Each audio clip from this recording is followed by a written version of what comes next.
saluer. Si on vous a réuni dans la salle des illustres, c'est parce que vous êtes illustres.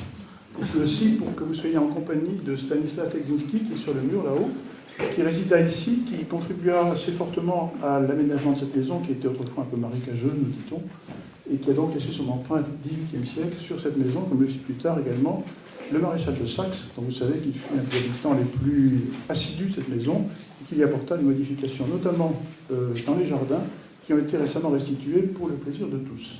C'est compréhensible, je parle trop vite, je parle pas assez fort, vous me faites des signes, n'hésitez pas. Voilà, donc, notre malheureuse amie Pierre, étant sur son lit de douleur, m'a prié de le remplacer. Je vois votre déception immense, mais on fera au mieux. De toute manière, Mme Craveri vous apportera des enrichissements sur notre intelligence collective du XVIIIe siècle qui sont extrêmement précieux.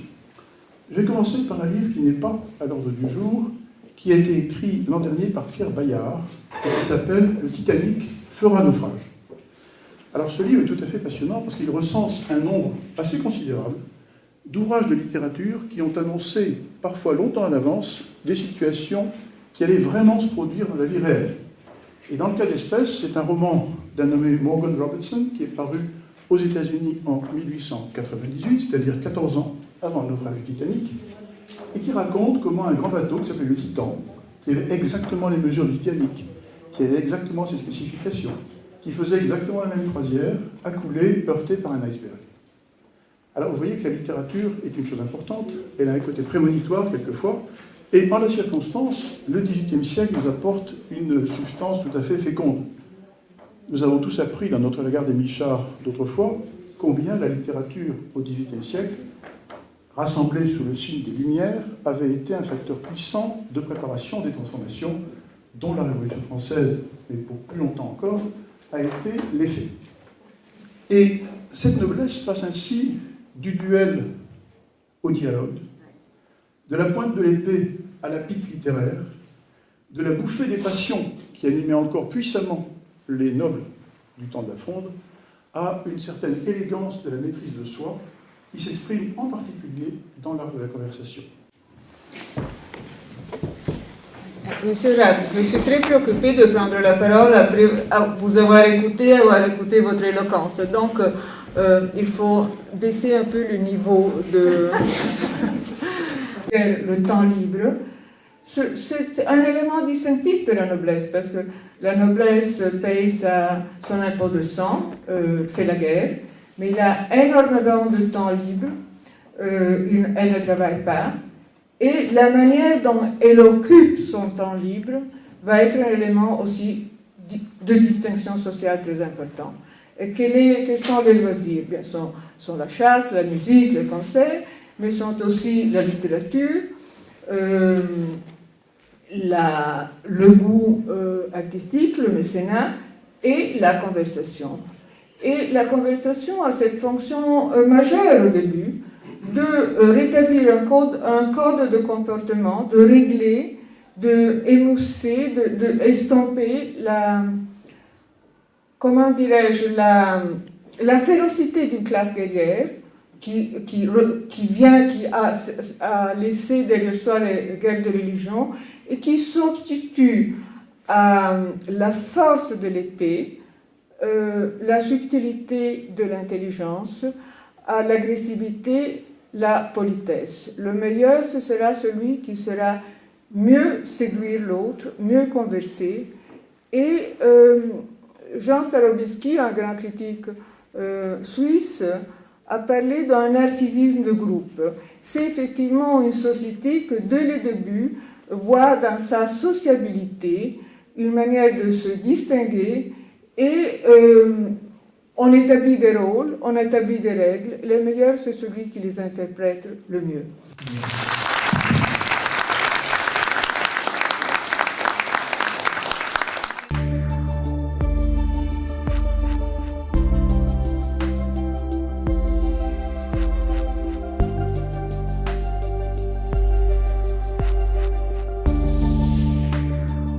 Finalement, ça a mêlé énormément d'éléments qui sont peut-être connus, mais qu'on ne pense pas reliés ensemble et qui font un tout. Et c'est ça qui a été intéressant de cette conférence, que j'ai trouvé pertinent à cause de la cohérence de tous les éléments qu'on arrive à réunir et ainsi apporter un intérêt à cette conférence. Donc cette soirée sur les derniers faits de l'Ancien Régime était portée par la puissance d'un livre remarquable, Les derniers libertins de Madame Cravry, qui met en scène 7 personnages, mais en fait près de 1000 autour d'eux, qui incarnent cet Ancien Régime plein de promesses, plein d'espoir, plein de finesse, qui est une sorte d'apogée de la civilisation et qui trouve évidemment sur la Révolution française une pierre d'achoppement tragique et qui ensuite répercute ses apports sur le XIXe siècle.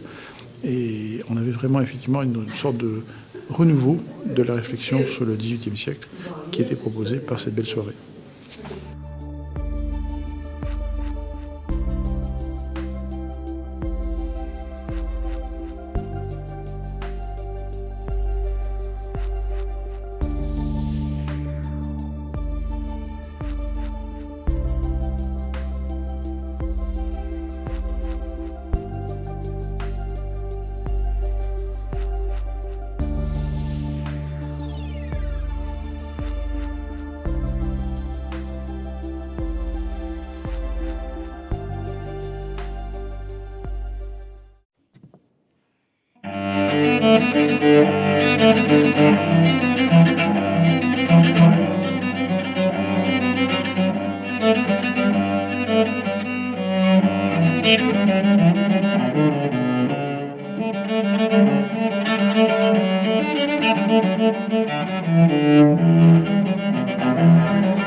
Ravie de cette prestation, franchement un concert remarquable, plein d'émotions et puis un week-end qui a été organisé avec un très bon tempo.